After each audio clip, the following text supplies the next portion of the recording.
He broke into the scene in the early 70s with his first hit, Room Full of Roses. But it wasn't until his honky-tonk installed a mechanical bull and Hollywood came calling that he became a household name. With 17 #1 hits, restaurants, nightclubs, and a theater in Branson, Missouri, he has certainly proven his staying power. Hello, I'm Ernie Manouse. Coming up next on Interviews, our conversation with the founder of the urban cowboy craze, Mickey GILLEY.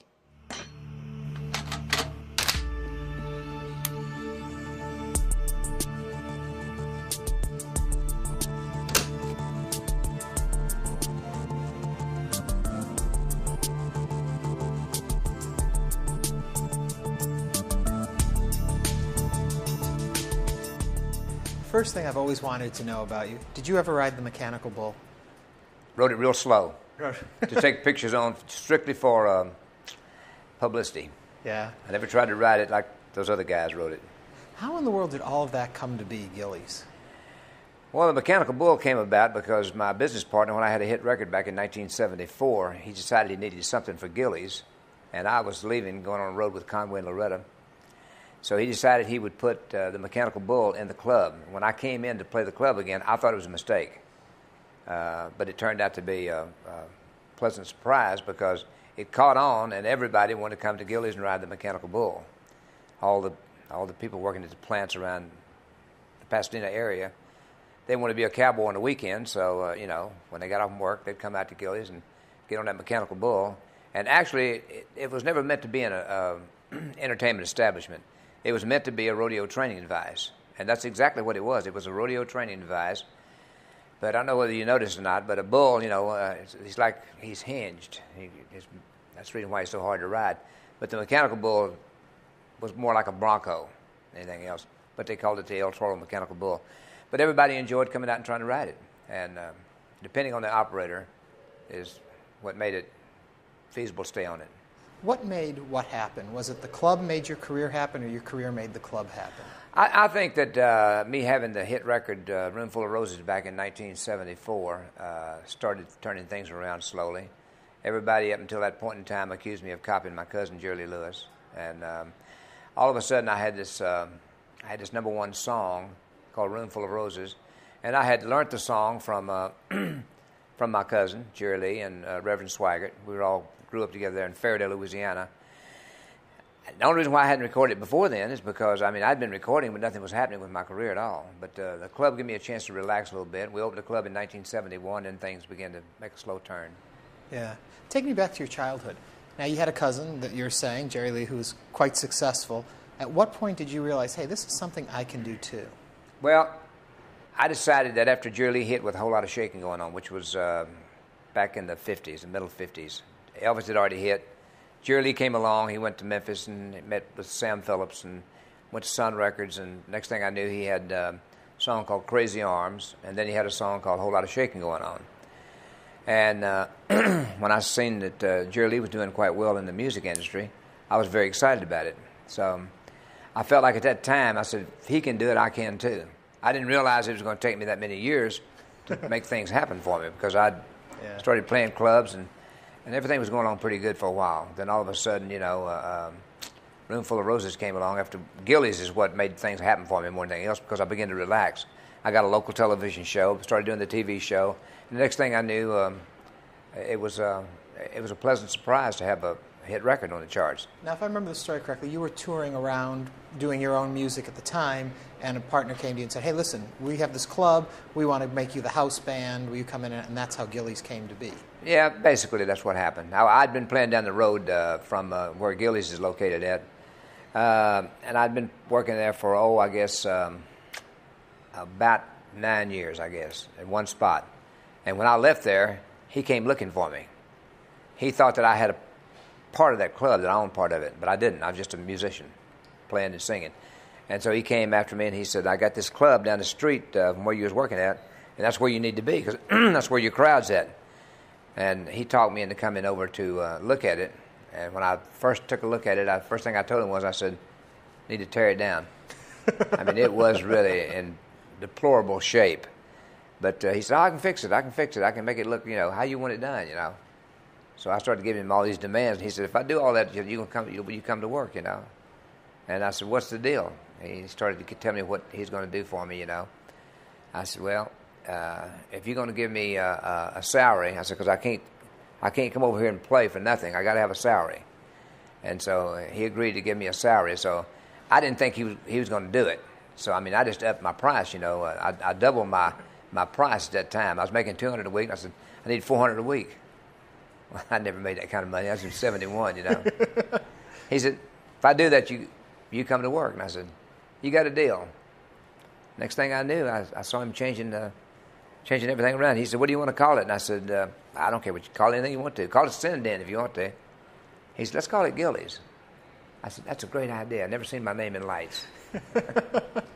That's how it came about. Yeah. Did you ever regret that decision in the early time? In the first few years when you had the club, did you ever think, I shouldn't be here, I don't want to be Well, doing the this? only thing that I regretted was the fact that I had a hit song and I had a club, and I didn't want to let, I didn't want to be a one-hit wonder. And who knows, how many hits you're going to have. Right.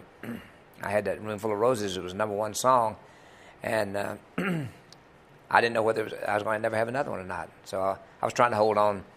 I was trying to hold on to the club and do the music. And so I made an agreement with the guy that built the club. I said, I'll give you half of everything I do on the road if you will stay in the club business together. And that's the reason why I was in there so long. Did it ever make it hard in the music industry to be taken seriously as opposed to them saying, he's a novelty act, he's a guy with a club that's trying to promote the club through his music? How did you make sure they realized you were serious about what you were doing? That wasn't the problem. The problem was Jerry Lee Lewis. Everybody compared me to copying my cousin Jerry. And I every time that I'd go in somewhere, the first thing out of somebody's mouth was, oh, you just, what are you trying to do, copy your cousin Jerry Lee? Right. And after I had some hits, I started having fun with it. I said, I'm not trying to copy him. I'm trying to be exactly like him. I started having fun with it. I didn't care what they said then. But that was the biggest obstacle I had, was because Jerry Lee was very successful. And of course, then I started having a lot of fun with it, because I go in sometimes and I tell them, I said, I think Jerry Lee Lewis is probably one of the greatest talents in our family, if not the greatest. And if you don't believe me, you can ask him and he'll tell you. And people that know Jerry Lee, they knew where I was coming from, And then I'll turn right around and I say something about Reverend Swigert. And I said, I'm proud of him. He made more money than me and Jerry Lee Lewis put together. And the best part of all of it was tax-free. Of course, Jimmy heard me say a couple things sometimes like that. And he said, I pay taxes. I said, yeah, you pay taxes on what you want your salary to be. You don't pay taxes on everything that's coming in. Comes in. Yeah. What was life like on the road? Was that tough? In the beginning, it was very exciting. I had a great time because, I never had done it before, and it was just a very exciting time in my life. I got to tour with Conway, and my first tour was with Conway Twitty. And for the first, I guess about the first week, Big Joe Lewis used to play the bass for him and talk all the time when Conway wouldn't say anything.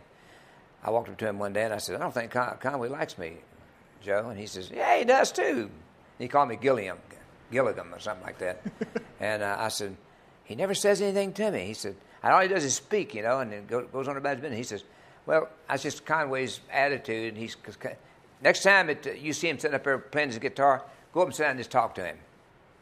I said, okay, I'll give it a try. And I'm very outgoing, So I had this little thing I was going to try to do, and I went to him one night when he was playing his guitar, and I walked up there and sat down in front of him. I said, Conway, you mind if I ask you a couple of questions? He put the guitar down, and we talked for about 2 hours. So after that, I felt comfortable in being around him. Yeah. He went out one night and got for a while there. They had me on tour with Conway and Loretta Lynn. and Cal Smith. There's 4 of us, and Cal Smith went out and opened the show, and Conway went out second, because Conway and Loretta was going to close because they did duets. And Conway went out and got 3 or 4 standing ovations. And now I'm up next, Yeah. But of course they don't take an intermission. Conway walks off that stage and walks by me and he says, I wouldn't give that spot to a dry cleaner's. I said, geez. That was the kind of guy. After I got to know him, we had a great time together. As the hits started coming and your career started taking off, did that make touring easier or harder for you? Well, I tell you, when I first went out on the road, a little story that happened to me. If I'm not mistaken, I think we was in Denver, and nobody knew who in the world Mickey Gilley was. You know, the only thing they knew was that I had a song called "Room Full of Roses" on the charts, and it was #1, and it was getting a lot of airplay. So when I went out on the stage and I was opening the show up, if I'm not mistaken, I think I was opening the show this night for Conway Twitty, and they called, it was my time to go on. They go out and give me a big build-up, you know, and of course, you know, you can imagine 5,000 people out there, and about 8 of them go. And I walked out, and I'm saying, gee, you know, wow, man, this is something else, you know. And I started into my routine, and I did the songs that I was going to do. I only had about 20 minutes.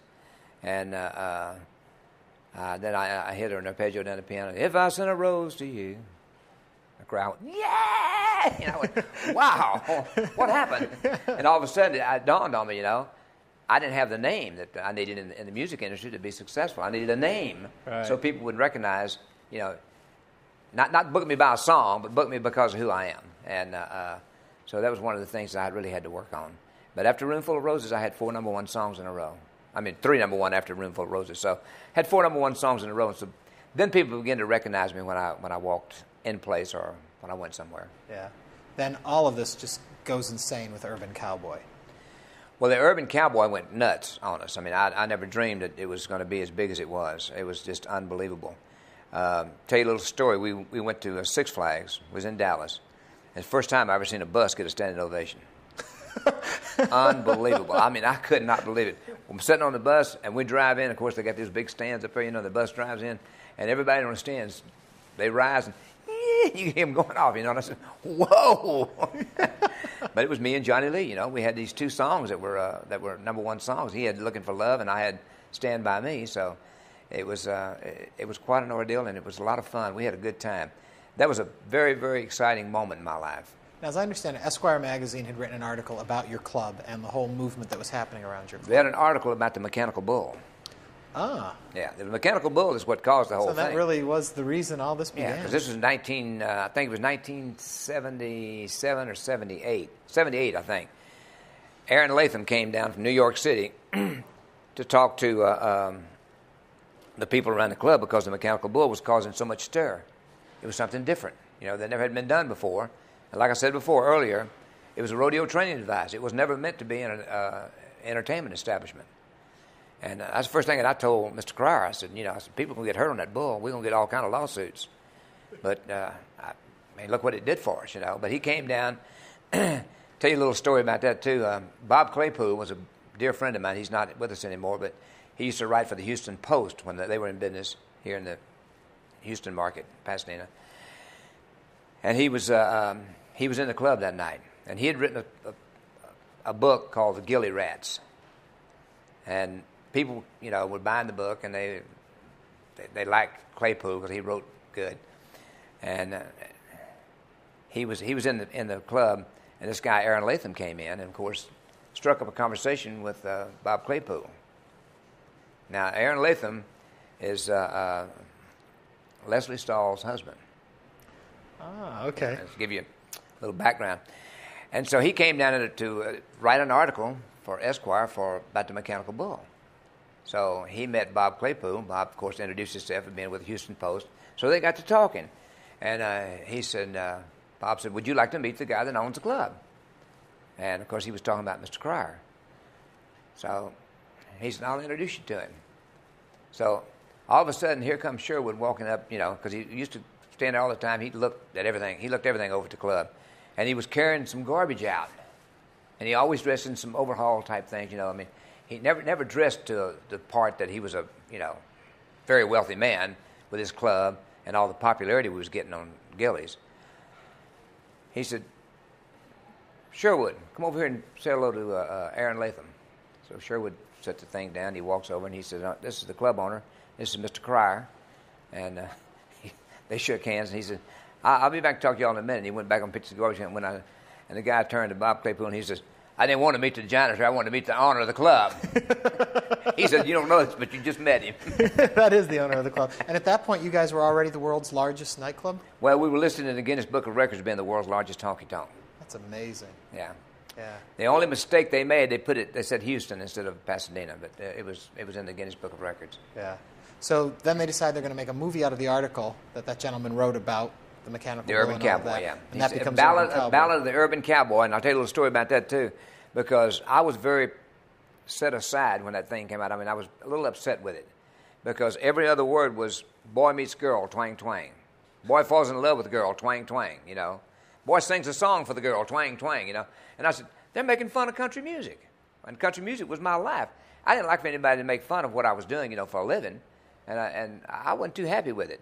But we're on our way out to California to do, it was either Merv Griffin, Mike Douglas, or Dinah Shore, one of those shows out there. It was a talk show. And I think it was Merv Griffin, but I might be mistaken. Don't hold me to that. But anyway, we was going out to do one of the talk shows. Could have been Mike Douglas, I don't know.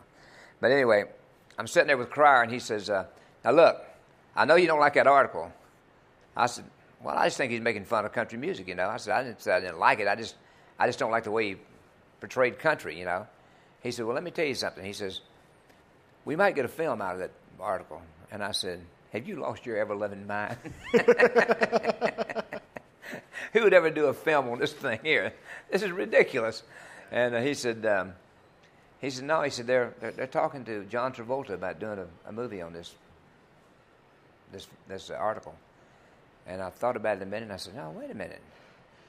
You know, they might do that. He was just coming off of Saturday Night Fever. And if you see what he did with the Urban Cowboy, all it was a Country Night Fever. Yeah. And it made sense. And I said, oh, okay. I said, I won't mention it. Did you have to strong-arm anyone into actually doing it at your club? I mean, could they have done it in a soundstage? Could they have taken it and done it in Hollywood? But they ended up coming and shooting. Well, they were going to do it in Hollywood, and my PR firm, I say my PR firm, our PR firm is with the Gilleys, and they still work for me, but I don't think they work for Mr. Cryer anymore. But anyway, they were going to do the film in Hollywood, and the Brokaw Company went to them and said, look, we don't want you to do that film in Hollywood. We want you to come down to Texas and do it where it actually happened at. He said, you want to make it as authentic as you possibly can? That's where you need to go. You know, use the people that were there and put John Travolta with them.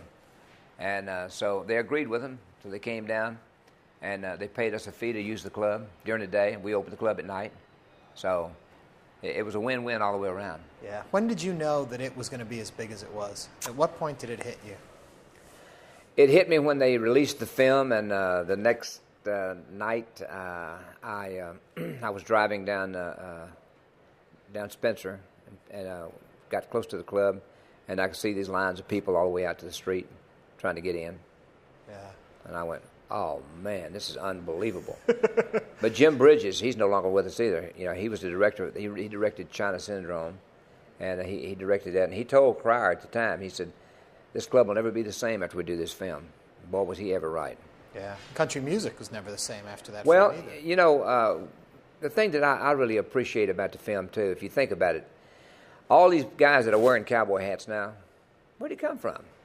The Urban Cowboy. I wasn't wearing a cowboy hat in the film because, I mean, I never wore a cowboy hat before. But when that film hit like it did, I went and got me a cowboy hat and put on. So all these guys that you see now are wearing cowboy hats, and I wasn't too happy, even though I was a big Garth Brooks fan. I mean, I loved what he was doing. But he didn't like the Urban Cowboy. What I understand, he wasn't happy with the way it was portrayed.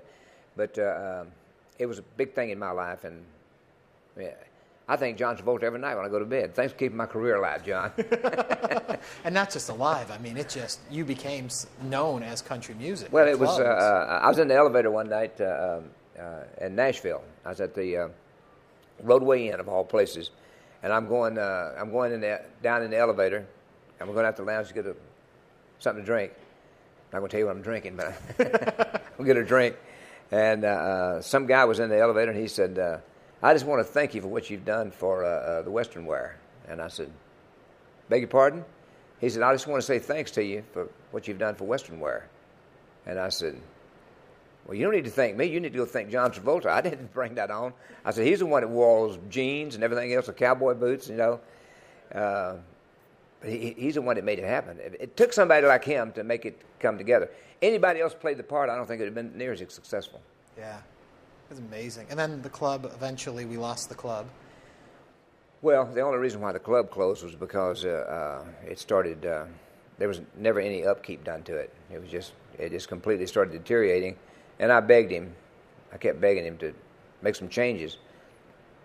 He didn't like changes. He wanted everything to stay the same, but nothing stays the same. Never, ever. Was it harder for you when the club closed or when the club burned down? I was already out of it when the club went. Right, but I mean, emotionally, when you heard. Well, I mean, it hurt me that it burnt because there was no reason for it to ever close. It was such a big thing, and people wanted to go there, and all it took was just a little of a management to make it work a little bit better than what it was working. But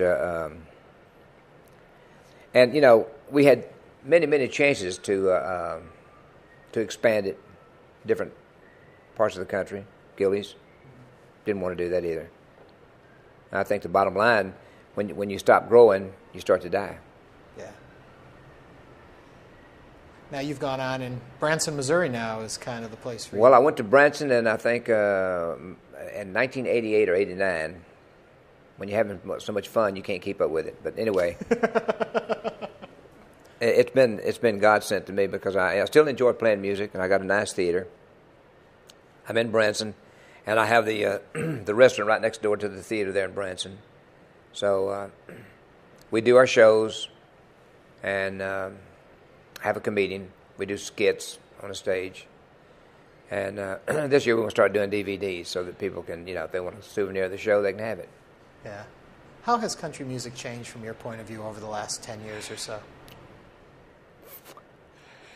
Well, the thing that I noticed the most was that the people that have gotten so big in country music have made the songs more country than what it was back when we were doing the Urban Cowboy.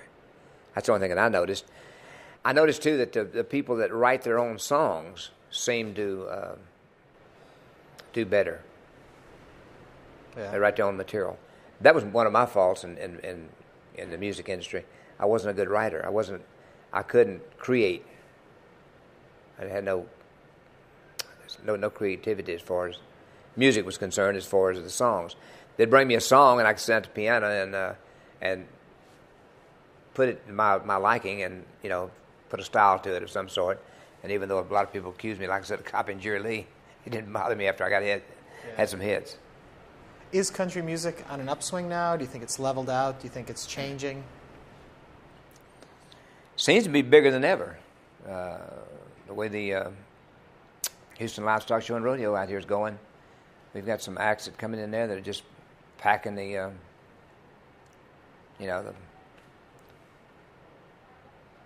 stadium. It's unbelievable to me that things are going as well as they are in country music. I often wonder, how long certain things can last, but they keep turning it. Now you got this, the computer systems now that you can do just about anything you want to. You can make a recording studio out of a little bitty hole in the wall. It's just unbelievable. When you look around and you see so many of your contemporaries aren't with us anymore, how does it make you feel? Scared. Scared? What did I tell you a while ago? I feel like I'm on death row. But I tell you what, my father passed away at 84, and if I can make it to 84, I feel like I'm be very fortunate.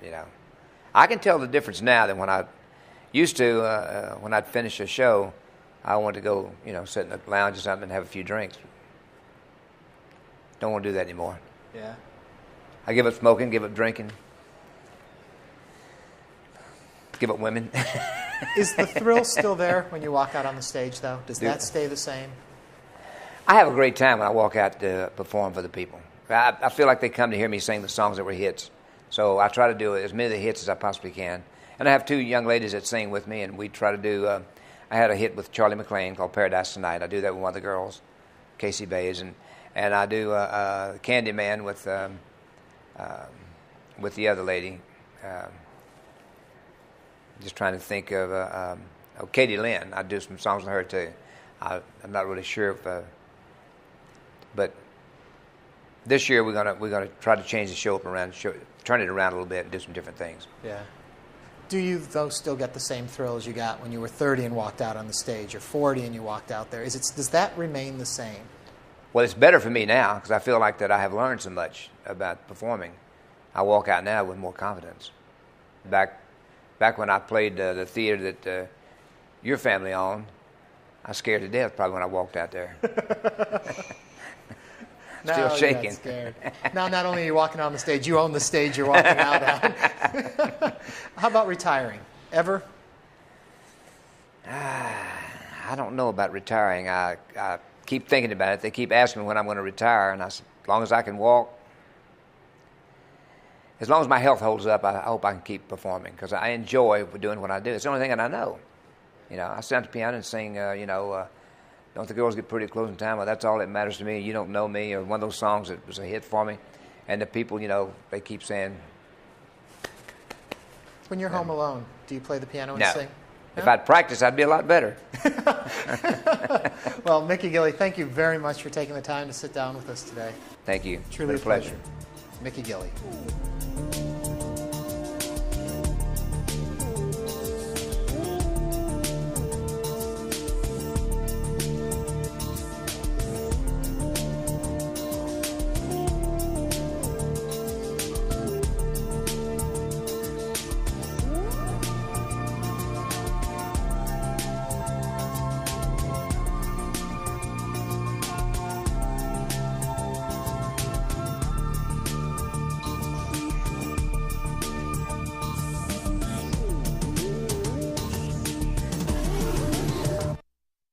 To order a transcript, call 866-652-3378 or send $6.95 to the address on your screen. Please include the name of the guest.